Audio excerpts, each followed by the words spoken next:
నమస్తే. ఇన్నాళ్ళు నన్ను సపోర్ట్ చేస్తూ, ఎంకరేజ్ చేస్తూ మీ ప్రేమని నాకు అందిస్తున్న ప్రతి ఒక్కరికి కృతజ్ఞతలు. అలాగే ఈ వీడియో కూడా ఖచ్చితంగా మీకు ఉపయోగపడుతుంది. లైక్, షేర్ అండ్ సబ్స్క్రైబ్ చేసి మీ సపోర్ట్‌ని నాకు అందించండి. అలాగే ఈ వీడియో పట్ల మీకున్న అభిప్రాయాన్ని కామెంట్ సెక్షన్‌లో కామెంట్ చేసి తెలియజేయండి. ఇప్పుడు వీడియోని చూద్దాం. నమస్తే. Welcome to our channel. నేను పద్మిని. ప్రస్తుతం పాటు ప్రముఖ ఆధ్యాత్మికవేత్త, ఆస్ట్రో న్యూమరాలజిస్ట్, వేదిక్ వాస్తు స్పెషలిస్ట్, శ్రీ విద్య మరియు హనుమత్ ఉపాసకులు బ్రహ్మశ్రీ డాక్టర్ సిస్లా జయశంకర్ గారు మనతో పాటు ఉన్నారు. మాట్లాడదాం. సార్ నమస్తే సార్. జూన్ 4వ తారీఖు కోసం యావత్ దేశం అంతా కూడా ఎదురు చూస్తుంది. ఏంటి రిజల్ట్ ఏమొస్తోంది? అటు కేంద్రం అవ్వచ్చు, ఇటు ఇరు తెలుగు రాష్ట్రాల్లో అవ్వచ్చు. ఏ రిజల్ట్ ఇవ్వబోతున్నారు ప్రజలు అనేది ఖచ్చితంగా చాలా ఆసక్తికరంగా మారింది. అయితే ఆంధ్రప్రదేశ్ గురించి ప్రత్యేకంగా మాట్లాడుకుంటే అసలు ఆంధ్రప్రదేశ్ పరిస్థితి చాలా విచిత్రంగా ఉన్నటువంటి పరిస్థితుల్లోనే ఉంది. అటు రాజధాని లేదు, సంస్థలు రాలేదు, రోడ్లు బాగాలేదు, అభివృద్ధి ఎంత మేరకు జరిగింది అంటే ప్రశ్నార్థకంగానే ఉంది. ఏంటి పరిస్థితి ఆంధ్రప్రదేశ్కి sir? What is your analysis? ఇక్కడ సంఖ్యాశాస్త్రం ప్రధానమైన భూమిక వహిస్తుంది, కానీ ఎవరు నమ్మరు. ఎందుకంటే సంఖ్యాశాస్త్రం మీద, ఇంగ్లీష్ అక్షరాల మీద ఒకంత చులకన భావం ఉంది, కానీ అది పనిచేస్తుంది, అది తెలుసుకోవాలి. ఆంధ్రప్రదేశ్ అంటే 13 అక్షరాలు, దాని సంఖ్యాబలం వచ్చేసి 63 నెంబర్. 63 అంటే ఒక రావణాసురుడు లాంటి నెంబర్ అన్నమాట. విధ్వంసం, వినాశనం ఇలాంటి నెంబర్. ఈ నెంబర్ ప్రభావం వల్ల ఇవాళ ఈ రాష్ట్రానికి ఈ పరిస్థితి వచ్చింది. తర్వాత ఆంధ్రప్రదేశ్ని ఢిల్లీ లెవెల్లో అందరూ కూడా ఆంధ్ర వాళ్ళ ఆంధ్ర అంటారు. ఆంధ్ర అనే పదాన్ని కూడా ఎక్కువ వాడేవాళ్ళు. ఆంధ్ర అని వాడుతుంటారు. ఆంధ్రప్రదేశ్. సో ఆంధ్ర అనే పేరులో 18వ నెంబర్ ఉంటుంది. 18వ నెంబర్ ఏంటంటే రక్తం కారుతున్న చంద్రుడు, అంటే హై టెన్షన్. అంటే చంద్రుడు వెన్నెల్ని ఇవ్వాలి, కానీ చంద్రుడి కంట్లోంచి రక్తం కారితే అంటే ఎంత హృదయ విదారకమైన పరిస్థితో ఈ నెంబర్ ప్రభావం వల్ల ఈ రాష్ట్రంలో అలాంటి పరిస్థితి వస్తుంది. ఆర్థిక సంక్షోభం, రాజకీయ సంక్షోభం, ఏంటి ఇలా అన్ని ఇవాళ ఆంధ్రప్రదేశ్ అనే రాష్ట్రం ఫేస్ చేస్తున్న ప్రతి పరిస్థితికి ఆ పేరులో ఉన్న నెంబరే కారణము. దీనికి ఉదాహరణలతో సహా నేను చూపించగలను. అయితే పేరు ఏమి ఇప్పటిది కాదు కదా సార్, సుమారుగా కొన్ని అంటే 50 ఏళ్ళు దాటింది. ఆ ప్రాంతం నుంచి కూడా 60-70 ఏళ్ళు అయింది. మరి ఇప్పుడే ఎందుకు ఈ పరిస్థితి వచ్చింది అని అంటే? చాలా మంచి క్వశ్చన్ వేశారు. ఇప్పుడు రాలేదు దీనికి పరిస్థితి. ఎప్పుడు వచ్చిందంటే 2009లో రాజశేఖర్ రెడ్డి గారు చనిపోయినప్పటి నుంచి ఈ నెంబర్కి ప్రాణం వచ్చింది. ఎలా అంటే చూడండి, ఇప్పుడు ఒక వ్యక్తికి ఒక క్యాన్సర్ వచ్చింది అనుకోండి, ఐడెంటిఫై అయిన డే 1లోనే చనిపోతాడా? కదా. అంటే ఆ నెగిటివిటీ పెరిగిపోవడానికి టైం పడుతుంది, అది గ్రో అవడానికి టైం పడుతుంది. ఒక కిడ్నీ ప్రాబ్లం వచ్చింది, డే 1లో చనిపోరుగా. మొత్తం డిస్ట్రాయ్ అయినాక ప్రాణాల మీదకి తీసుకొస్తుంది. అట్లాగే ఆంధ్రప్రదేశ్ అనే పేరులో ఉన్న నెంబరు ఆంధ్రప్రదేశ్ అని ఏ రోజు ఏర్పడిందో ఆ రోజు నుంచి ఉంది. ఆంధ్ర అనే పేరులో ఉన్న 18వ నెంబరు ఆంధ్ర అని ఏ రోజు నుంచి పిలుస్తున్నారో ఆ రోజు నుంచి ఉంది. బట్ ఏంటంటే దాని నెగిటివిటీ అట్లా ఫామ్ అవుతూ అలాంటి పరిస్థితుల కోసం, అలాంటి ఇబ్బంది, ఆ నెంబర్కి ప్రాణం రావడానికి కారణం వైఎస్ రాజశేఖర రెడ్డి గారి హెలికాప్టర్ మిస్ అవ్వడం. ఎందుకు అంటే ప్రపంచవ్యాప్త మీడియా మొత్తం కూడా వారం రోజుల పాటు Andhra CM helicopter missed, Andhra Pradesh CM helicopter crashed అని ఆంధ్రప్రదేశ్ అని ప్రపంచవ్యాప్త మీడియా, నాట్ ఓన్లీ తెలుగు రాష్ట్రాల మీడియా కాదు, India media, total world media మాట్లాడుకునేటప్పటికీ ఆ నెంబర్కి బలం వచ్చేసింది. ఎప్పుడైతే ఒకటి ఎక్కువగా పిలువబడుతుందో దానికి ఎనర్జీ వచ్చేస్తుంది. ఆ వచ్చిన దాని రీజనే మన రాష్ట్రం విడిపోవడం.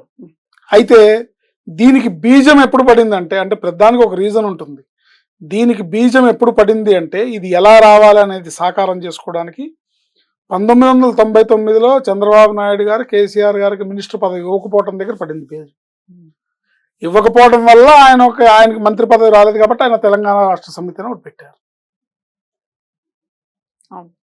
అక్కడ పడింది. సో ఇప్పుడు ఒక గదిలో ఒక పామును వేసాం అనుకోండి, ఆ పాము ఎలా తిరుగుతుంది గదిలో, ఎక్కడి నుంచి బయటికి వెళ్ళాలా, ఎట్లా బయటికి రావాలా అని చూస్తుంది కదా. అలా ఈ నెంబరు ఎట్లా నేను విధ్వంసం చేయాలి, ఎలా చేయాలనేది 1999లో చంద్రబాబు నాయుడు గారు కేసీఆర్ గారికి మినిస్టర్ పదవి ఇవ్వకపోవటం దగ్గర నుంచి మొదలైంది. తెలంగాణ వచ్చింది. Okay, it's good. తెలంగాణ రావటం తప్పు కాదు. మనమంతా తెలంగాణలోనే ఉన్నాం, అంతా హ్యాపీగానే ఉన్నాం. ఎందుకంటే తెలంగాణలో ఉన్న నెంబర్ మంచి నెంబర్, దట్స్ హ్యాపీ. ఆంధ్రప్రదేశ్ కున్న నంబర్ 63 అని చెప్తున్నారు, which is very dangerous number. Very dangerous. అది ఓన్లీ ప్రత్యేకించి ఆ రాష్ట్రానికి లేకపోతే ఆ డిస్ట్రిక్ట్స్ కి కానీ వాటికే పనిచేస్తుందా, ప్రజల మీద కూడా పనిచేస్తుందా ఈ నంబర్? ఒకప్పుడు ఉమ్మడి ఆంధ్రప్రదేశ్గా ఉన్నప్పుడు అందరి మీద పనిచేసింది. కానీ ఎప్పుడైతే విడిపోయినాక ఆ 13 జిల్లాల మీద ఉన్న జిల్లాల మీద, ఆ జిల్లా ప్రజల మీద, ఆ ప్రజల యొక్క భవిష్యత్తు మీద పనిచేస్తుంది. ప్రజల మీద కూడా పనిచేస్తుంది 100% మరి ప్రజలు ఇవాళ హలో లక్ష్మణ అని, ఇప్పుడు మనకు తెలుసు కృష్ణా, గుంటూరు, ఈస్ట్ వెస్ట్ ఈ 4 జిల్లాలు దేశాన్ని పోషించగల సత్తా ఉన్న అన్నపూర్ణ లాంటి భూములుగా పేరున్న జిల్లాలు. అలాంటి జిల్లాల్లో ఇవాళ రైతులు లేరు, రైతు కూలీలు లేరు, అభివృద్ధి లేదు, కన్స్ట్రక్షన్ లేదు, ఏమీ లేదు.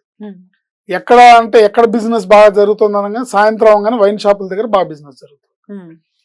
సో రాష్ట్ర యువత కానీ ప్రజలు కానీ ఎక్కువగా సాయంత్రం అవగానే ఒక వైన్ షాపులకు మ్యాక్సిమం ఆఫ్ ది పీపుల్ ఇలాంటి అంటే వ్యసనాలకి లోనైపోయే ఒక బాధ్యతారాహిత్యంగా ప్రవర్తించే ఒక కుటుంబంలో మనుషులు ఉంటే ఎలా ఉంటుందో ఒక రాష్ట్రంలో ఆ మనుషులు ఎక్కువ ఉంటే అది అలాగే ఉంటుంది. కాబట్టి ఈ నెంబర్ ప్రభావం వల్ల అలా జరిగింది. ఏమైనా మార్పుకి ఏమైనా ఛాన్సెస్ ఉంటాయా? మారితే ఎలా? ఒకటే ఒక అక్షరం, దమ్మున నాయకుడు ఎవరన్నా మారిస్తే ఒకటే ఒక అక్షరం, ఒక ఏ యాడ్ చేస్తే చాలు. ఇప్పుడు ఆంధ్రప్రదేశ్ అని మీరు తెలుగులో రాసినప్పుడు ఆ రాస్తారు, రెండో ఆ రాస్తారు కదా తెలుగులో రాస్తే. సో ఆకి దీర్ఘం ఉంటుంది.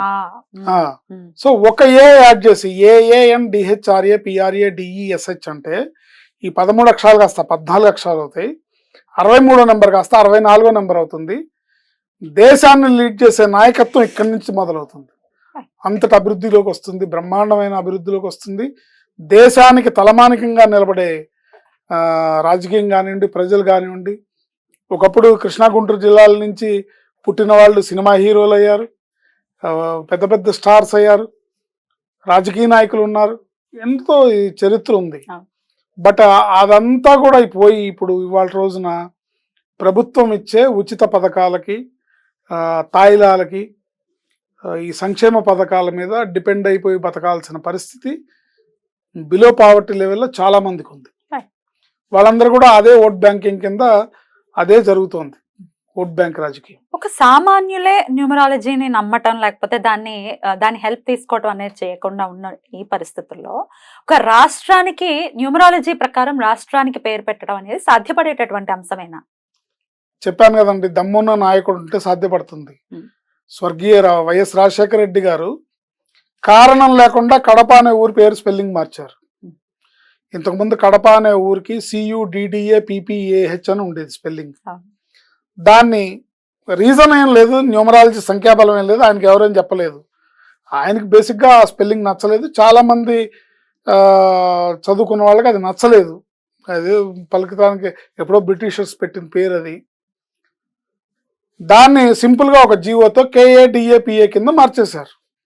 అంటే రీజన్ లేకుండా ఒక ముఖ్యమంత్రి చేయగలిగిన పని ఒక రాష్ట్రాభివృద్ధి కోసం చేయొచ్చుగా, చేసేవాళ్ళు వినాలి. ఓకే, అది చేస్తే ఇప్పుడు ఒక ఏ యాడ్ చేయడం వల్ల పోనీ నేను చెప్పింది అది అబద్ధం, సంఖ్యాశాస్త్రం పనిచేయదు, ఇంగ్లీష్ అక్షరాల్లో ప్రభావం లేదు అనుకుందాము. ఒక ఏ యాడ్ చేయడంలో ఏమన్నా నష్టమైతే ఏమన్నా ఉందా? అది ఆలోచించి ఎవరైనా చేస్తే గనక బ్రహ్మాండమైన అభివృద్ధి ఉంటుంది. మరి ఎప్పుడైనా మీరు చాలా ఏళ్ల నుంచి ఇదే ప్రాక్టీస్ లో ఉన్నారు కాబట్టి ఎప్పుడైనా ఈ రాజకీయ నాయకులు కానీ పెద్ద పెద్ద వాళ్ళకి కానీ చెప్పేటటువంటి ప్రయత్నం ఏమైనా చేశారా? 2009 నుంచి ప్రతి లైవ్ ప్రోగ్రాంలో, ప్రతి టీవీ ప్రోగ్రాంలో చెప్పడం జరిగింది. తర్వాత 2000 అంటే రాజశేఖర రెడ్డి గారు పోకముందు అంత ఎఫెక్ట్ లేదు కాబట్టి అంత పట్టించుకోలేదు దాన్ని. బట్ ఎప్పుడైతే దీని తీవ్రత పెరిగిపోతుందో, ఇబ్బంది పడుతున్నామో, సీరియస్నెస్ అనేది ఎప్పుడు వచ్చిందంటే 2014లో విడిపోయి విభజిత ఆంధ్రప్రదేశ్కి చంద్రబాబు నాయుడు గారు సీఎం అయినారు కదా, అప్పుడు సీరియస్నెస్ వచ్చింది. ఎందుకంటే ఈ 23 జిల్లాల మీద పడే ఈ నెగిటివ్ ప్రభావం కేవలం 13 జిల్లాల మీద పడుతుంది. ఆంధ్రప్రదేశ్, రాయలసీమ కలిసి ఉన్న ఆ 13 జిల్లాల మీద పడుతుంది. ఇబ్బందులు పడతారు, ప్రజలు ఇబ్బంది పడతారు అనే ఉద్దేశంతో ఈ పరిస్థితిని ఆనాడే ఊహించి చంద్రబాబు నాయుడు గారు ముఖ్యమంత్రి అయినప్పుడు ముఖ్యమంత్రి కార్యాలయం ఇక్కడే హైదరాబాద్లో ఉమ్మడి రాజధానిగా ఉంది. ఇక్కడ రాజ్భవన్ పక్కన సీఎం కార్యాలయం ఉండేది. అప్పుడు ఆయనకి ప్రభుత్వ సలహాదారుడుగా పరకాల ప్రభాకర్ గారని ఆయన చేశారు. సో నేను ఒక రాజకీయ నాయకుడిని పట్టుకొని ఆయన దగ్గరికి వెళ్ళి, ఏమంటే ఇది ఇలా ఉందండి, ఇట్లా మారిస్తే బాగుంటుందండి అంటే ఆయన ఒక వెకిల్ నవ్వు నవ్వాడు. మనం ఏం చేస్తామండి అని. చాలా కోపం వచ్చింది. అర్థమైందా? సరే, ఓకే, ఇప్పుడు నేనేం చేయగలుగుతాను? నేను ఇంతవరకు మనం చెప్పడం, ఇన్ఫర్మేషన్ ఇవ్వటం వరకే కానీ మనం ఏం చేయలేము. బట్ ఆ రోజు మటుకు ఆయన అట్లా ఒక వెకిల్ నవ్వి ఇచ్చేసాడు. తర్వాత జగన్మోహన్ రెడ్డి గారు ముఖ్యమంత్రి అయిన తర్వాత నాకు తెలిసిన ఎవరో స్నేహితుల ద్వారా వైవి సుబ్బారెడ్డి గారితో ఫోన్లో మాట్లాడి, సార్ ఇట్లా ఉంది పరిస్థితి, ఇట్లా చేస్తే బాగుంటుంది సార్, లేకపోతే ఎవరు వచ్చినా కూడా ఇక్కడ ఏం చేయలేరండి, ఎంత సిన్సియర్గా ఉన్నా ఎంత కష్టపడినా ఇక్కడ అభివృద్ధి అనేది ఇదవుతుంది, ఒకసారి మీరు ఆలోచిస్తే బాగుంటుంది, సీఎం గారికి చెప్తే బాగుంటుంది అనే మాట సందర్భం తీసుకొస్తే ఫోన్లో, కష్టం అండి, ఇవన్నీ ఎవరు నమ్మరండి, వినరండి, నేను ఎక్కడ చెప్పగలుగుతానండి అని ఆయన తలుచుకుంటే చెప్పగలిగేవాడు. బట్ ఆయన నేను చెప్పలేను అనే మాట నాతో ప్రస్తావించడం జరిగింది. వినరండి, ఇవన్నీ ఎవరు పట్టించుకుంటారండి అని అన్నారు. సో మనం ఏం చేయగలుగుతాం? అవకాశం ఉన్నప్పుడల్లా చెప్తూ ఉన్నారు. అవకాశం ఉన్నప్పుడల్లా చెప్తున్నాను. ఇప్పుడు ఇవాళ ఆంధ్రప్రదేశ్లో ఏదైతే జరుగుతుందో, రోడ్లు లేవు, అన్ని గుంటలు పడిన రోడ్లు, రాజధాని లేదు, ఈ పరిస్థితిని నేను 2009 నుంచి చెప్తున్నాను. అప్పుడు రోడ్లు బాగున్నాయి కదా, అప్పుడు రాజధాని ఉంది కదా. సో అమరావతి రాజధాని అయినా కూడా నేను నమ్మలేదు. ఎందుకంటే రాష్ట్రంలో అక్కడ మార్పు జరగలేదు. మార్పు జరిగితే బాగుంటుంది, లేకపోతే ప్రజలు ఇబ్బంది పడతారనే ఉద్దేశంతో ఇది ఊహించిందే. ఇప్పుడు ఏదైతే ఇప్పుడున్న అనిశ్చిత పరిస్థితి ఉందో, రాజధాని లేదు, అభివృద్ధి లేదు, పరిశ్రమలు లేవు, భవన నిర్మాణ కార్మికులు లేరు, ఇసుక లేదు, సిమెంట్ లేదు, వ్యవహారమే లేదు. ఎలా తొలుగుతుంది అనుకోవచ్చండి అనిశ్చిత? మరి అదేనండి, నాకు తెలిసిన విద్యా సంఖ్యాశాస్త్రం కాబట్టి ఒక్క ఏ యాడ్ చేస్తే చాలా అద్భుతంగా ఉంటుంది. ఏ యాడ్ చేస్తే ఖచ్చితంగా జరుగుతుంది అని అంటున్నారు. ఇంత ఘంటాపదంగా చెప్తున్నారు కాబట్టి ఆల్రెడీ పేరు మార్చిన వాళ్ళు ఏదైనా ఎగ్జాంపుల్స్ ఉన్నాయా? లైఫ్ టర్న్ అయిపోయినటువంటి మన ఇండియాలో లేదు కానీ చైనాలో ఉన్నాయండి. చైనాలో ఉన్నాయి. చైనా ప్రజలు ఈ న్యూమరాలజీని బాగా నమ్ముతారు. సో చైనాలో ఒక ఊరికి తరచుగా వరదలు, తరచుగా ఉప్పెన ఇలాంటివి వస్తూ ఉంటే అక్కడ వాళ్ళు ఊరు పేరు స్పెల్లింగ్ కరెక్షన్ చేసి పెట్టడం ద్వారా ప్రకృతి వైపరీత్యాలు తగ్గి వాళ్ళు సుఖంగా ఉన్నారు. అయితే మన దేశంలో కూడా ఒక ఉదాహరణ ఉంది. శివకాశి, అంటే నేను కరెక్షన్ చేయలేదు, ఎవరు పుణ్యం కట్టుకున్నారో తెలియదు. తమిళనాడులో శివకాశి ఉంది కదా, టపాకాయలు తయారు. సో మీరు ఇంతకు ముందు ఒక 10 ఏళ్ల క్రితం తరచుగా భారీ అగ్ని ప్రమాదం, టపాకాయల ఫ్యాక్టరీలో పేలుడు సంభవించింది, ఇలాంటి వార్తలు వినేవాళ్ళం. ఇప్పుడు మీకు వినపడుతున్నాయా? పేరు కరెక్షన్ చేశారు. ఏం పేరు కరెక్షన్ చేశారు? సంథింగ్ దాంట్లో యాడ్ చేసి దాంట్లో న్యూమరాలజీ ప్రకారం నెగటివ్ నెంబర్ తీసి దాన్ని పాజిటివ్ చేశారు. అంటే నాకు సంబంధించిన శివకాశి కదా, నా బాధ అంతా ఆంధ్రప్రదేశ్ మీద ఉంది. అయితే ఈ సబ్జెక్ట్ యొక్క బ్యూటీని తెలియని వాళ్ళు, లేకపోతే అసలు ఈ సబ్జెక్ట్ గురించి ఓనమాలు కూడా తెలియని వాళ్ళు ఇష్టం వచ్చినటువంటి వాగుడు వాగుతూనే ఉంటారు. దీని మీద ఇవన్నీ నమ్ముకుంటే పని అవుతుందా, కష్టపడితే పని అవుతుందా? మరి ఎంత కష్టపడుతున్నా ఆంధ్రప్రదేశ్ ఎన్ని లక్షల కోట్ల అప్పుల్లో ఉందో మన అందరికీ తెలిసిందే. ఎవడు కష్టపడట్లేదు, అందరూ కష్టపడుతున్నారు. ఎందుకు, ఎక్కడ లోపిస్తోంది అని అడిగితే ఎక్కడ సమాధానం ఉండదు. దానికి మీ ఆన్సర్ ఏంటి? అంటే ఇలాంటి రాష్ట్రాలు దేశంలో చాలా ఉన్నాయి. ఇప్పుడు అస్సాం తీసుకోండి, ఛత్తీస్గఢ్ తీసుకోండి, ఉన్నాయి కొన్ని. కానీ మనది అన్నపూర్ణ లాంటి రాష్ట్రం ఈ స్థితికి దిగజారటం అనేది బాధాకరమైన విషయం ఏంటి. అందుకని దీన్ని ఎవరన్నా విజ్ఞతతో పెద్దలు ఆలోచించి, ప్రజల శ్రేయస్సు దృష్ట్యా మీరు ఏమేమో ఇస్తున్నారు, కేజీ బంగారం కూడా ఇస్తా ఉన్నారు మొన్న ఎలక్షన్స్ లో. ఏంటి ఏమి వద్దు, ఆంధ్రప్రదేశ్ లో ఒక ఏ యాడ్ చేయండి చాలు, రాజధాని సెట్ అవుతుంది, అన్ని సెట్ అవుతాయి. బ్యూటిఫుల్ అండి. అయితే ఇంత ఆంధ్రప్రదేశ్ గురించి చెప్పినప్పుడు తెలంగాణ గురించి కూడా తెలుసుకోవాలన్న క్యూరియాసిటీ ఖచ్చితంగా ఉంది. తెలంగాణ అన్న పేరు గానీ, హైదరాబాద్ అన్న పేరు గానీ ఎలా ఉందని అనుకోవచ్చు? అద్భుతంగా ఉన్నాయి. రెండిట్లోనూ ఎటువంటి నెగిటివ్ లేదు. తెలంగాణ అనే పేరులో 30వ నంబర్ ఉంది. 30వ నంబర్ని నిత్య కళ్యాణం పచ్చతోరణం అంటారు. సో తెలంగాణ అలాగే ఉంది. తెలంగాణలో మీరు ఏ మూలకెళ్ళినా సరే ₹1 తక్కువ లేదు. మీరు ఏ మూలకెళ్ళండి, ఎకరం భూమి ₹1 తక్కువ లేదు. ఏంటి మంచి మంచి అభివృద్ధి ఉంది. అండ్ మోర్ ఓవర్ తెలంగాణ సాధింపబడటానికి కూడా ఈ నంబరే కారణం. తెలంగాణ తెలంగాణ తెలంగాణ తెలంగాణ తెలంగాణ అనేది అది అంటే ఒక రామరావణ యుద్ధం జరిగితే రాముడు గెలుస్తాడు, రావణుడు ఓడిపోతాడు. సో అలా మనం రాష్ట్రం విడిపోయింది, తెలంగాణ వచ్చింది. తెలంగాణలో మంచి నంబర్ ఉంది. హైదరాబాద్లో కూడా మంచి నంబర్ ఉంది. హైదరాబాద్ నిత్య కళ్యాణం పచ్చతోరణంలో హైదరాబాద్లో 9 అక్షరాలు 25వ నంబర్ అనే నెంబర్ ఉంది. ఈ నెంబర్ వల్ల దినాభివృద్ధి ఉంటుంది. హైదరాబాద్ దేశంలోనే ఒక ప్రముఖ నగరంగా పేరు తెచ్చుకోవడానికి ఇప్పుడు ఆల్రెడీ ఉంది. ఇంకా ఇంకా అభివృద్ధి చెందుతుంది. కాకపోతే మనం ఇంకా ట్రాఫిక్ జామ్లు ఇంకా ఇవన్నీ చవి చూడాల్సి వస్తేమని భయం ఉంది. కానీ హైదరాబాద్ అనేది బ్రహ్మాండంగా ఉంది. అయితే సంఖ్యాశాస్త్రం పనిచేస్తున్న దానికి ఉదాహరణగా ఈ 25వ నెంబర్ పోయి ఒక మూమెంట్లో రాజశేఖర రెడ్డి గారు గవర్నమెంట్లో ఎప్పుడైతే ఓఆర్ఆర్ కన్స్ట్రక్షన్ ఓపెన్ అయిందో దీన్ని గ్రేటర్ హైదరాబాద్ కింద మార్చారు. ఆ గ్రేటర్ హైదరాబాద్ అన్నప్పుడు పడిపోయింది. ఒక 2 years స్లంప్లోకి వెళ్ళిపోయింది. అప్పుడు కూడా నేను కార్యక్రమంలో ప్రస్తావించడం జరిగింది. హైదరాబాద్ అంటే 9 అక్షరాలు, గ్రేటర్ హైదరాబాద్ అంటే 16 అక్షరాలు పడిపోయింది. దాంట్లో సంఖ్యాబలం కూడా నెగిటివ్ సంఖ్యాబలం. అయితే అది ఎవరు పుణ్యం కట్టుకున్నారో తెలియదు, కానీ దాన్ని మళ్ళీ జాగ్రత్త పడి గ్రేటర్ అనేది వెలుగులోకి రాకుండా, అంటే మున్సిపల్ కార్పొరేషన్ దగ్గర గ్రేటర్ హైదరాబాద్ అని ఉంటుంది, బట్ బయట ఎవరు వాడరు, అందరూ ఓన్లీ హైదరాబాద్. మీరు గచ్చిబౌలి వెళ్ళండి హైదరాబాద్ అంటారు, మోకిల వెళ్ళండి హైదరాబాద్ అంటారు, కోకాపేట వెళ్ళండి హైదరాబాద్. సో ఈ హైదరాబాద్ ఒకప్పుడు 50 కిలోమీటర్ల విస్తీర్ణంలో అభివృద్ధి జరిగింది ఔటర్ రింగ్ రోడ్డు పడినాక. ఇవాళ 100 కిలోమీటర్ల రేడియస్లో అభివృద్ధి జరుగుతుంది. ఏంటి కాకపోతే ఏమో భవిష్యత్తులో మళ్ళీ నీళ్లు దొరకవేమో, పొల్యూషన్ ఎక్కువైపోతుందని ఒక బాధ ఉంది. కానీ అభివృద్ధి మటుకు అన్స్టాపబుల్ అభివృద్ధి. సంఖ్యాబలం అనేది మనుషుల మీద ప్రభావితం చూపిస్తుంది అన్నదానికి ఏదైనా ఉదాహరణ ఉందా? పవర్ఫుల్ ఎగ్జాంపుల్ ఏదైనా ఉందా? 100% అండి, చాలా ఉన్నాయి ఎగ్జాంపుల్స్. ఇది ఆ సబ్జెక్టే మా రీసెర్చ్. అది మనుషుల మీద, రాష్ట్రాల మీద, దేశాల మీద, ఊరి పేర్ల మీదే కాదు. మీరు ఒక కుక్కకి పేరు పెట్టినా కూడా ఆ కుక్కకి ప్రాబ్లం వస్తుంది రాంగ్ నెంబర్ ఉంటే. సపోజ్ మీరు ఒక బుజ్జి అని పేరు పెట్టండి, బుజ్జి అనే పేరు ఒక కుక్కకి పెట్టండి, ఒక మనిషికి పెట్టండి. ఇతను అనారోగ్యవంతులు అవుతాడు, సడన్గా పడిపోతాడు. ఆ కుక్కకు కూడా అలాంటిది ఏదో జరుగుతుంది.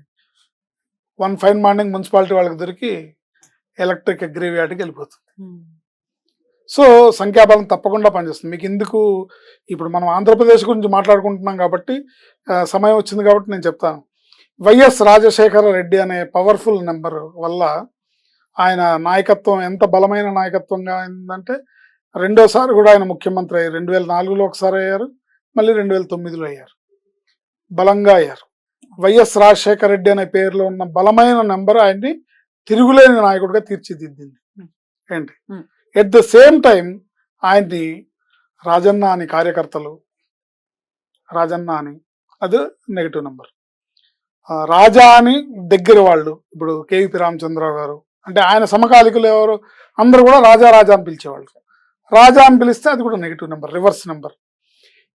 ఈ నెంబర్ ప్రభావం వల్ల ప్లస్ ఆంధ్రప్రదేశ్లో ఉన్న నెంబర్ వల్ల ఆయన హెలికాప్టర్ మిస్ అవ్వడం, అది క్రాష్ అవ్వడం, ఆయన చనిపోవడం జరిగింది.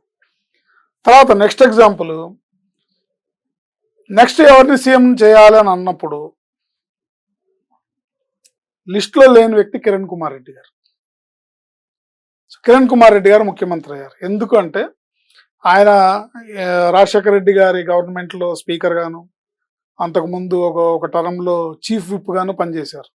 అప్పుడు న్యూస్ పేపర్స్లో, మీడియాలో ఆయన పేరుని ఎలా సంబోధించేవాళ్ళు అంటే, సభను వాయిదా వేసిన స్పీకర్ కిరణ్ కుమార్ రెడ్డి.